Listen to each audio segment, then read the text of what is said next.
Hello friends, मैं आपका दोस्त स्वागत करता हूं साहा क्लासेस के इस यूट्यूब चैनल पर। दोस्त, आज इस वीडियो में हम बात करने वाले हैं विकास के बारे में।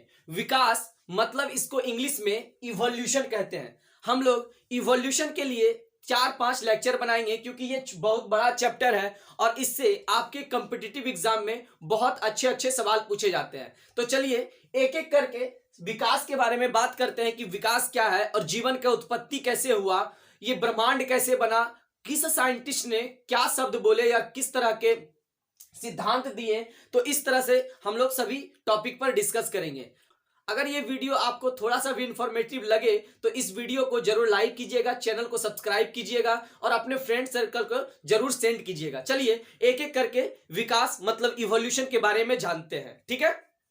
तो सबसे पहला पॉइंट यह है कि विकास क्या है। आपसे पूछा जाएगा कि विकास क्या है, तो विकास एक क्रमिक परिवर्तन है। विकास क्या है? एक क्रमिक परिवर्तन है, मतलब कंटिन्यूअस प्रोसेस। आपसे आपसे चलते फिरते कोई टीचर, कोई आपसे सीनियर, कोई आपसे बड़े बुजुर्ग ये सवाल पूछ लेते हैं कि ये जो विकास है मतलब इवोल्यूशन है, क्या ये प्रोसेस है या प्रोसेस का रिजल्ट है। मतलब क्या किसी चीज का एक प्रोसेस के बाद उसका रिजल्ट होता है, तो यह क्या प्रोसेस है या फिर उसका प्रोसेस का रिजल्ट है। तो ये ना तो प्रोसेस है ना तो रिजल्ट है, दोनों में से कोई एक नहीं है, ये दोनों है। मतलब क्या कि ये तो प्रोसेस भी है और प्रोसेस का रिजल्ट भी है। तो कैसे? देखिए, आप लोग देखे होंगे कि किसी में कोई छोटा मतलब क्लास स्मॉल क्लासेस में कि जूनियर क्लासेस में क्या कि इवोल्यूशन में कभी देखे होंगे कि एक आदमी यहाँ पे बैठा हुआ रहता है, फिर थोड़ा सा उसको थोड़ा सा उठा हुआ रहता है, फिर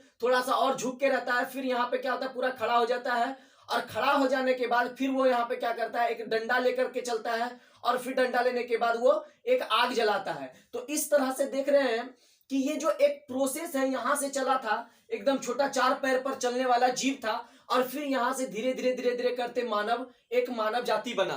तो इसी में देखिए क्या है, इसका रिजल्ट ये है, ये जो प्रोसेस हुआ इसका रिजल्ट ये है और फिर ये इसके बाद जो रिजल्ट आया फिर ये एक इसका रिजल्ट है। मतलब ये प्रोसेस यहां तक, फिर यहां से यहां तक प्रोसेस और फिर यहां से यहां तक एक प्रोसेस होने के बाद फिर यहां क्या बन गया, एक रिजल्ट हो गया। फिर यहां से देखिए, फिर यहां से एक आ गया और यहां से फिर एक रिजल्ट बना। तो ये देख रहे हैं कि यहां से चलते चलते चलते चलते जब एक मानव जाति बना और यहां से जाति बनते बनते क्या बना, एक प्रोसेस रहा। तो ये क्या है, एक प्रोसेस भी है और एक रिजल्ट भी है। तो चलिए उसके बाद सेकेंड पॉइंट पर हम लोग बात करते हैं कि जीवन की उत्पत्ति कहां से और कब और कैसे हुआ।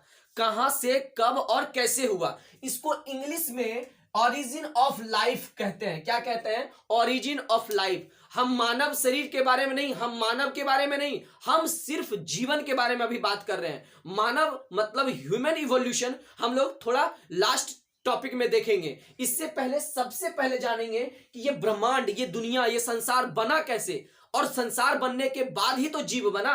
तो सबसे पहले आते हैं कि ऑरिजिन ऑफ लाइफ कैसे हुआ और ये उससे पहले भी बात करते हैं कि ये जीवन ये मतलब ये ब्रह्मांड कैसे बना। तो चलिए एक बार समझिए क्या है कि वैज्ञानिक की परिकल्पना के अनुसार हमारा ब्रह्मांड लगभग 4.5 बिलियन वर्ष पूर्व बना था। एक बार फिर से रिपीट करते हैं कि वैज्ञानिक जो हैं, जितने भी साइंटिस्ट हैं, उस समय के साइंटिस्ट ये अनुमान लगाते हैं क्या कि जो हमारा ब्रह्मांड है, हमारा ये जो ब्रह्मांड है, ये ब्रह्मांड कब बना था? 4.5 बिलियन ईयर एगो। सर इसको एक बार अंडरलाइन क्यों किए? देखिए इसको अंडरलाइन इसलिए किए कि ये 4.5 बिलियन जो है, ये 4.5 जो बिलियन है, ये आपको अलग बुक में अलग डाटा मिलेगा। ये डाटा हम एनसीईआरटी क्लास 12 से लिए हैं, ठीक है। और यही ही सटीक लगता है क्योंकि मैक्सिमम बुक में यही मिलता है। क्योंकि एनसीईआरटी को एक आइडियल बुक मानते हैं हम लोग, अगर एनसीईआरटी के सिलेबस से ही हम लोग स्टडी करते हैं। तो चलिए सबसे पहले ये बात कर लेते हैं कि जो हमारा ब्रह्मांड बना साइंटिस्ट के अनुसार, हमारे अनुसार नहीं, ये साइंटिस्ट अनुमान लगाता है ये क्या कि 4.5 बिलियन ईयर एगो। सर ये 4.5 का जो कंट्राडिक्शन था वो तो क्लियर कर दिए आप, थोड़ा बिलियन के बारे में बता दीजिए, ये बिलियन क्या होता है, मिलियन बिलियन क्या होता है। देखिए दो तरह का नंबर सिस्टम होता है, एक इंडियन नंबर सिस्टम और एक international number system. Indian number system में हम लोग क्या बात करते हैं, वंस, टेंस, 100,000, 10,000, लाख, 10 लाख, इस तरह करके बात करते हैं। 10 लाख के बाद करोड़ का बात करते हैं, तो इकाई, दहाई, सैकड़ा, हजार, 10,000, लाख, 10 लाख, करोड़, इस तरह से बात करते हैं हम लोग किसमें, इंडियन नंबर सिस्टम में। इंटरनेशनल नंबर सिस्टम में क्या करते हैं, उसमें करते हैं वंस, टेंस, 100, उसके बाद 1000, 10,000, 100,000, उसके बाद आता है मिलियन, 10 मिलियन, 100 मिलियन। यहां पे 100 मिलियन का बात कर दिया, उसके बाद यहां आता है बिलियन। क्या आता है, बिलियन। तो देखिए इतना बहुत बड़ा नंबर है ये, इतना साल, इसने मतलब 4.5 यूज कर दीजिए, 4.5, कितना, 4.5 बिलियन ईयर एगो, इसको बिलियन ईयर एगो को बाया भी कहा जाता है। ठीक है, आपसे यही सवाल पूछता है आपके कॉम्पिटिटिव एग्जाम में, क्या कि साइंटिस्ट के अनुसार इस ब्रह्मांड का उत्पत्ति कितने वर्ष पूर्व हुआ है, तो ये आपसे सबसे पहला दे दिया जाएगा ये, तो यही ऑप्शन टिक मारिएगा 4.5, क्योंकि ये एनसीईआरटी के सिलेबस से लिया गया है, एनसीईआरटी का बुक से लाइन से लिखे हैं। ठीक है, चलिए नेक्स्ट है हम लोग का कि ये ब्रह्मांड की उत्पत्ति किसी भयंकर विस्फोट के कारण हुआ। तो सर आप बता रहे थे कि ये ब्रह्मांड हुआ 4.5 बिलियन ईयर एगो बना, तो कैसे बना, सबसे पहला सवाल कि कब बना, दूसरा नंबर कैसे बना। तो ये कैसे बना कि ये देखिए यहां पे लिखा हुआ है कि ब्रह्मांड की उत्पत्ति किसी भयंकर विस्फोट के कारण हुआ। विस्फोट हुआ और फिर क्या हुआ, एक छोटा बड़ा सा गोला रहा होगा और उस गोला में विस्फोट हो गया, मतलब वहां पे क्या कुछ गरम गरम, वहां का माहौल क्या हुआ होगा, गरम होगा, बहुत ज्यादा टेम्परेचर हुआ होगा, और उस टेम्परेचर में क्या हो गया, विस्फोट हो गया। विस्फोट होने के बाद छोटे छोटे टुकड़े में बट गया, और बटने के बाद वहां से विस्फोट होने के बाद यहां पे क्या हुआ, ब्रह्मांड का उत्पत्ति हुआ। ठीक है, अब देखिए आफ्टर ये जो विस्फोट हुआ ना, इसी विस्फोट के थ्योरी को कौन सा थ्योरी दर्शाता है, ये बिग बैंग थ्योरी दर्शाता है। कौन सा थ्योरी, बिग बैंग थ्योरी। इसमें नहीं लिखे हैं, यहीं पे लिख लीजिएगा बिग बैंग थ्योरी। अगर आप लिख रहे हैं तो सही है, नहीं तो एक बार स्क्रीनशॉट ले लीजिए इसका। स्क्रीनशॉट लेने से क्या होगा कि स्क्रीनशॉट से पता चलेगा आपको कि जब भी आप मोबाइल यूज करते रहेंगे और देखेंगे तो ये लेक्चर आपको रिकॉल हो जाएगा और आपके कॉम्पिटिटिव एग्जाम के लिए बहुत ही इंपॉर्टेंट हो जाएगा। चलिए नेक्स्ट है हम लोग का कि ये जो विस्फोट हुआ, विस्फोट होने के बाद आफ्टर हंड्रेड्स ऑफ ईयर, मतलब 100 साल बाद विस्फोट अभी हुआ है, अभी बहुत चीज बाकी है। तो विस्फोट होने के बाद 100 साल के बाद एक अनावेशित, क्या अनावेशित कण, अनावेशित कण क्या होता है सर, अनावेशित कण मतलब होता है अनचार्ज्ड पार्टिकल। क्या होता है, अनचार्ज्ड पार्टिकल। अनचार्ज्ड पार्टिकल का उत्पत्ति हुआ, क्या हुआ, अनचार्ज्ड पार्टिकल का उत्पत्ति हुआ।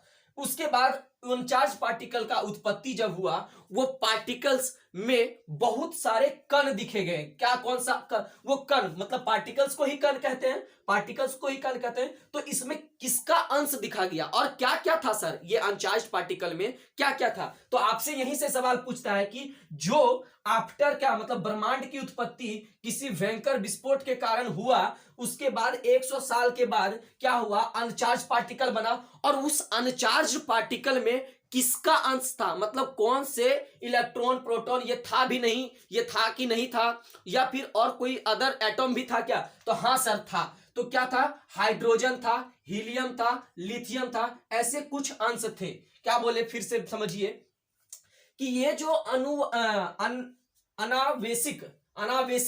अनावेशित कण है, अनचार्ज पार्टिकल्स है, ये अनचार्ज पार्टिकल्स में क्या क्या पाया गया था, हाइड्रोजन पाया गया था, हीलियम पाया गया था और लिथियम पाया गया था। ठीक है, नेक्स्ट हम लोग बात करते हैं, मुख्यतः यह माना जाता है कि जीवन की उत्पत्ति 500 मिलियन ईयर एगो हुआ। देखिए ये बिलियन है, मतलब बी मतलब पहले बी आता है, तो मतलब पहले बिलियन। तो 4.5 बिलियन ईयर पहले क्या हुआ, ब्रह्मांड का उत्पत्ति हुआ। किसका, ब्रह्मांड मतलब यूनिवर्स का उत्पत्ति हुआ। अब उसके बाद बोल रहा है कि मुख्यतः यह माना जाता है कि, ये क्लियर नहीं है अभी किसी साइंटिस्ट के द्वारा, लेकिन क्लियर कर दिया गया, यह माना जाता है कि 500 क्या बोलता है 500 मिलियन ईयर एगो वर्ष ये पूर्व हुआ। किसका उत्पत्ति हुआ? किसी जीवन का उत्पत्ति। हम मानव का उत्पत्ति नहीं कर रहे हैं, या फिर किसी ऑर्गेनिज्म का उत्पत्ति, किसी पार्टिकुलर ऑर्गेनिज्म का उत्पत्ति नहीं कह रहे हैं।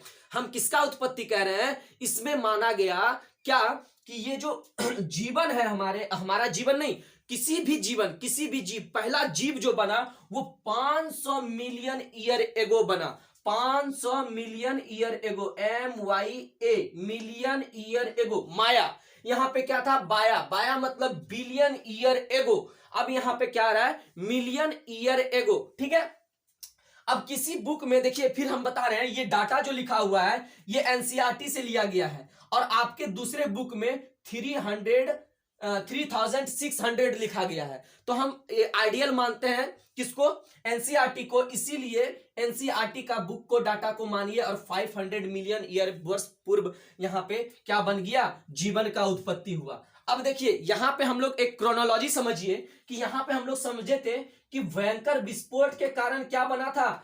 अन्नो क्या नहीं, जीवन वैज्ञानिक का परिकल्पना के अनुसार हमारा ब्रह्मांड बना। तो कैसे बना? विस्फोट के कारण बना। उसी तरह ठीक यहां पे कि माना जाता है क्या कि जीवन का उत्पत्ति कब हुआ?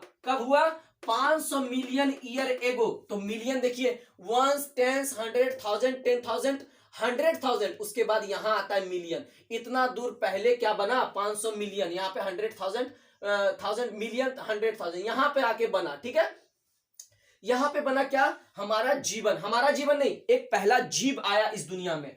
तो जीव, कौन सा जीव आया? सबसे पहला सवाल आपसे पूछेगा।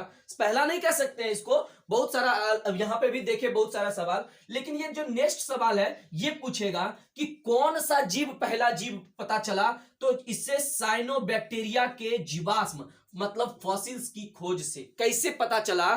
तो जीवाश्म पता चला। किसका जीवाश्म? फॉसिल्स। समझते हैं क्या होता है फॉसिल्स? फॉसिल्स क्या होता है? जब कोई जीव, कोई जंतु मर जाता है या किसी पत्थर के ऊपर या किसी अंदर जमीन के अंदर दब जाता है, दब जाने के बाद उसका क्या पड़ जाता है कि उसका पूरा शरीर का भाग बच जाता है। तो वो पूरा तरह से नहीं सड़ता है, मतलब सड़ जाता है पूरा तरह से, लेकिन उसमें कुछ जो मटेरियल्स रहते हैं वहां पे छाप छोड़ जाते हैं। उससे क्या होता है? वहां से ले लिया जाता है उसका मिट्टी, और उसका कार्बन रेटिंग किया जाता है, कार्बन डेटिंग किया जाता है। ठीक है, और कार्बन से पता चलता है, उसी कार्बन का स्टडी को, या फिर उसका जो वहां पे बचा हुआ अस्तित्व बचा हुआ था, उसका क्या हुआ? उसी को कहते हैं हम लोग फॉसिल्स।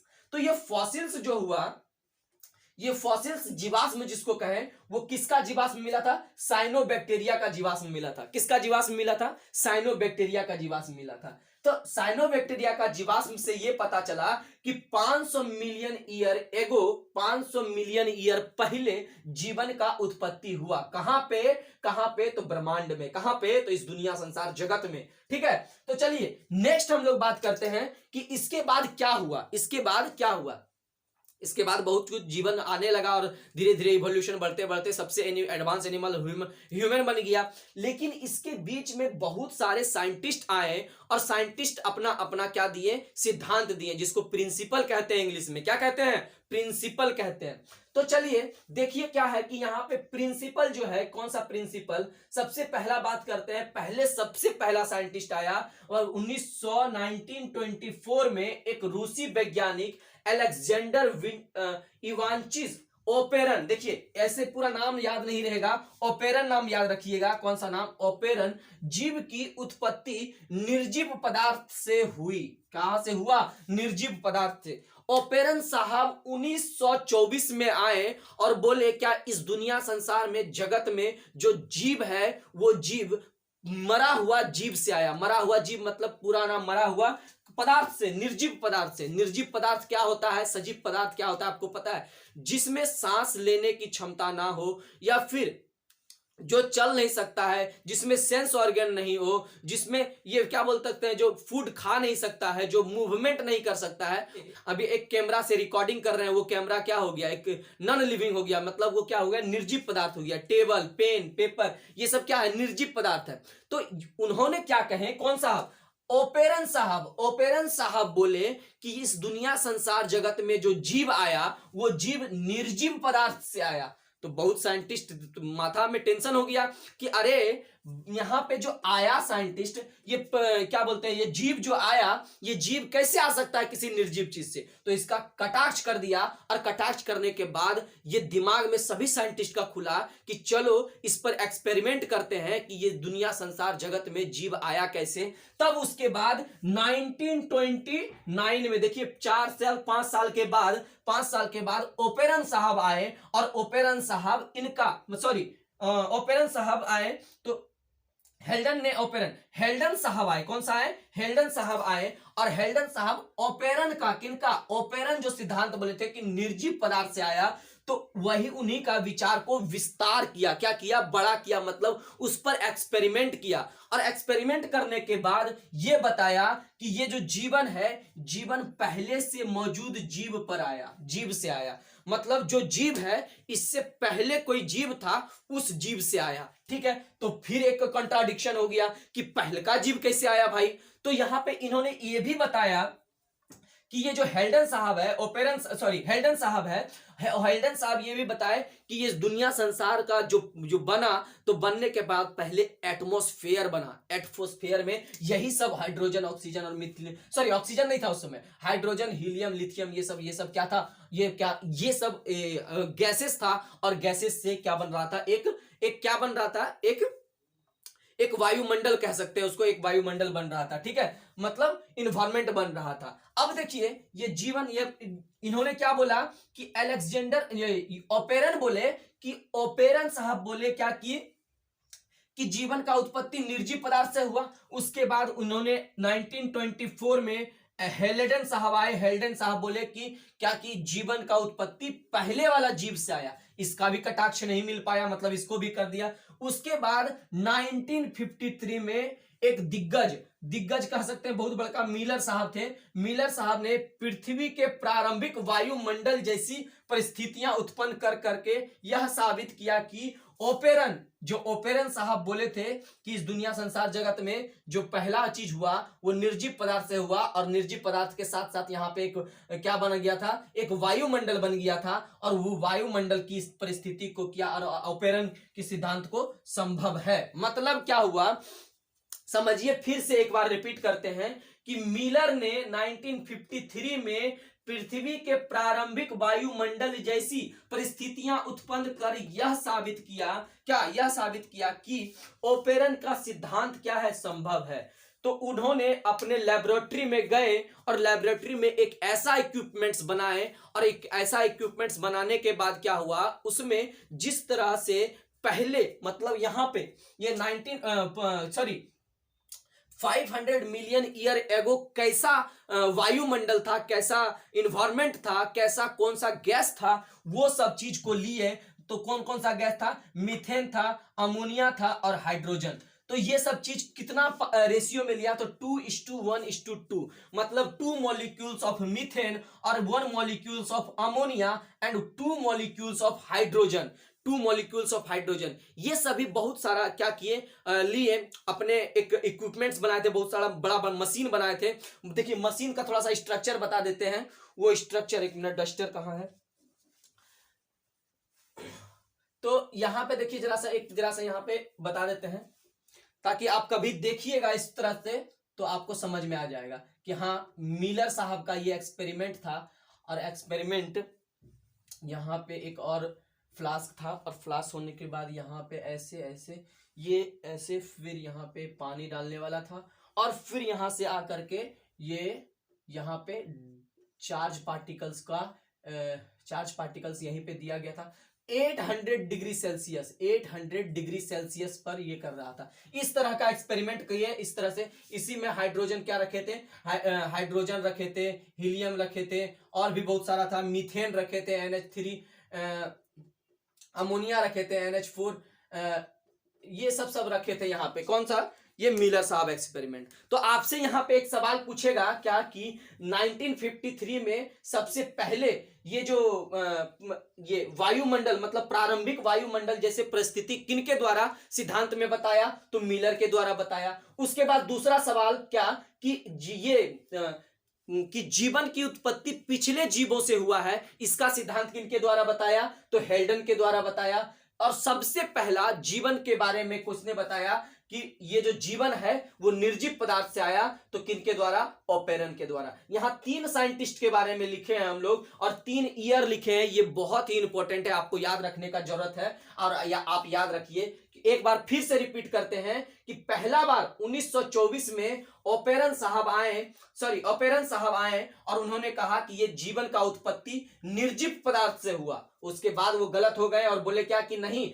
उसके बाद 1929 में 1929 में हेल्डन साहब आए और उनका विचार का विस्तार किया, मतलब फिर से एक्सपेरिमेंट किया और बोले क्या जीवन जो है वो मौजूदा जीवन से, मतलब मौजूद से पहले से जीवन से, जो मौजूद पहले से जीवन था उस जीवन से अभी का जीवन आया है। ठीक है, उसके बाद ये भी गलत हो गया। लेकिन उसके बाद क्या हुआ, 1953 में मिलर साहब ने अपने पृथ्वी के प्रारंभिक वायुमंडल जैसी परिस्थिति अपने कहां पे एक्सपेरिमेंट, मतलब अपने एक्सपेरिमेंट में, मतलब अपने लेबोरेटरी में बनाया। और बनाने के बाद ये जो ओपेरन साहब थे उनका सिद्धांत को सिद्ध किया। उन्होंने अपने उसमें पूछा जाएगा कि कौन सा गैस लिया था, तो मीथेन, अमोनिया और हाइड्रोजन।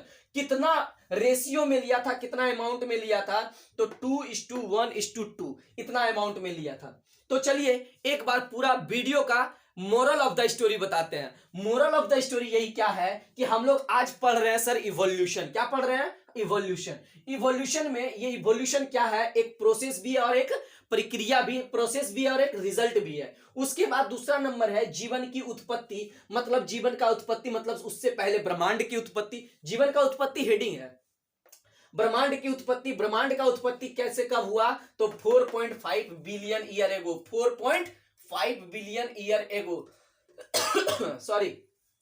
ब्रह्मांड की उत्पत्ति का भयंकर विस्फोट के कारण हुआ और विस्फोट के कारण के बाद अनचार्ज्ड पार्टिकल बना जिसको अनावेशित कण कहते हैं।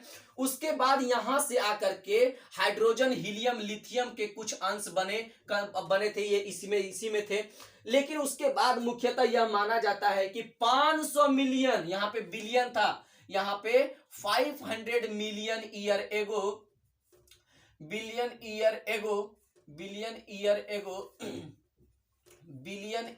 एगो और मिलियन ईयर एगो, फिर से वाई लिखना है। चलिए, मिलियन ईयर एगो जीवन की उत्पत्ति हुई। उसके बाद आया सर ये जो जीवन का उत्पत्ति ये पता कैसे चला? तो साइनोबैक्टीरिया के फॉसिल्स से पता चला। किससे पता चला? साइनोबैक्टीरिया के फॉसिल से। उसके बाद दूसरा नंबर, नेक्स्ट नंबर है कि 1924 में ओपेरन साहब आए और बोले क्या कि जीवन का उत्पत्ति निर्जीव जीव से हुआ। बोला नहीं भैया, यहाँ पे 1929 में आया। बोला हेल्डन साहब, ओपेरन साहब के विचार को विस्तार किया, मतलब फिर से एक्सपेरिमेंट किया और बोला जीवन पहले से मौजूद जीवन से आया है। नेक्स्ट है हम लोग का कि 1953 में मिलर पृथ्वी प्रारंभिक वायुमंडल जैसी परिस्थितियां उत्पन्न की और इसके बाद उन्होंने यहां पे सिद्धांत को प्रूव किया कि मीथेन, अमोनिया और हाइड्रोजन को लेकर के इस तरह के इक्विपमेंट्स बनाए जिसमें हाइड्रोजन, हीलियम, लिथियम, ये सब हाइड्रोजन, हीलियम भी था और नाइट्रोजन था, अमोनिया था, ये सब तो ये मीथेन, अमोनिया और हाइड्रोजन, ये 3 को याद रखने का जरूरत है, वो सब नहीं याद रखना है। यही 3 मेन है कि हाइड्रोजन, अमोनिया और मीथेन, अमोनिया और हाइड्रोजन को 1:2 रेशियो में अपना वो लिया। ठीक है, इस वीडियो में इतना ही है। मिलते हैं नेक्स्ट वीडियो में। अगर ये वीडियो आपको पसंद आया है, थोड़ा सा इंफॉर्मेटिव आया है, तो चैनल को सब्सक्राइब कीजिएगा, इस वीडियो को शेयर जरूर कीजिएगा अपने फ्रेंड्स के साथ और कमेंट करके ये जरूर बताइएगा ये वीडियो आपको कैसा लगा। तब तक के लिए जय हिंद।